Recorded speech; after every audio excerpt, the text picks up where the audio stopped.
সোনা রূপা সোনার হিসাবে আপনার কাছে যদি 7.5 ভরি স্বর্ণ থাকে, তাহলে আপনার পরে ওই স্বর্ণের যাকাত দেওয়া ফরজ হয়ে গিয়েছে।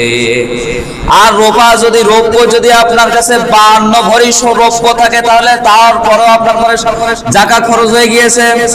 এবার আপনি বাড়ি যে দেখবেন, দেখা গেল বাড়ি যে আবার সব হাতায় ভেঙে ছিঁড়ে ফেলেন না, দেখা গেল আপনার বউ বাড়ি সব জমা রেখেছে, ভেঙে ছিঁড়ে ফেলতেছে, ওগুলো এখন যাকাত খরচ বের কর, যাকাত দেবো না, এরকম করেন না। আপনার বাড়িওয়ালার জন্য যেগুলো রাখা আছে ওগুলো থাকবে।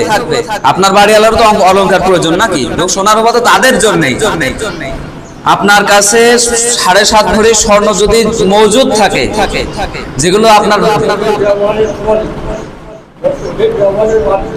হ্যাঁ ব্যবহারের বাড়তি, মানে ব্যবহার করা লাগছে না, ওগুলো বাদে আপনার ব্যবহার করা বাদে 7.5 ভরি আপনার কাছে রয়েছে, অথবা রৌপ্য 52 ভরি রৌপ্য আপনার কাছে ব্যবহার করা বাদে রয়েছে, ওগুলো সঞ্চয়কৃত, ওইখান থেকে আপনাকে যাকাত দিতে হবে।